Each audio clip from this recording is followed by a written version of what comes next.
কয় 2 মাস পরে রোজা। পুরা রমনা থানার চাকলাড়া এবার আমি নেছি।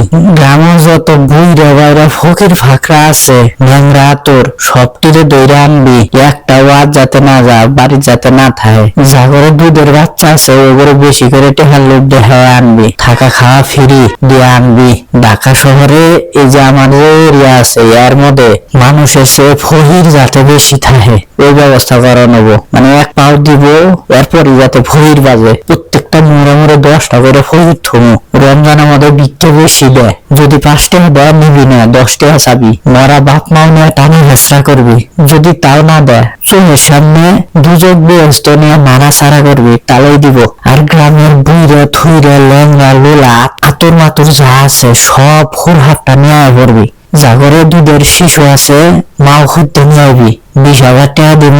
1 মাসে খাওয়ান খরচ হইতে দিব, খাবার দাবার আরো 20,000 টাকা দিব। তাহলে দেখবি যে কুমার কাপড় বাঁধবা সবাই করবো, সব মোড়ে মোড়ে বসাই দিয়ে দিব। যখন নামাজের টাইম হবো তখন থাকবো মসজিদের সামনে, যখন অফিস ছুটির টাইম হবো তখন অফিসের সামনে থাকবো, বেশি দিব। আর এই রোজার মাসে আমার কম পক্ষে 50 লাখ টাকার বিজনেস করা লাগবো, যেই পারো সব আনবি। যদি ফকিরের ঘাটতি পড়ে তাহলে তোরে ফাড়াম। সব ভাউটাও কইরা রোজার 10 দিন আগে আনবি, ও করে ট্রেনিং দিয়ে পজিশন বুঝে দিয়ে আনবো, তাছাড়া হবে না। কেডা কোন বলবো কার এরিয়া কোনটা একজনের আরেকজনের হতে পরিচয় করে দেওয়া লাগবো, বিপদে পড়লে যাতে একজন আরেকজনের সাহায্য করে এইগুলা করা দিয়ে আনবো। গতবার যে ভুলগুলা হয়েছিল ওই ভুলগুলা যাতে না, গতবারের সে 4 গুণ ইনকাম করার না এবার। আর আই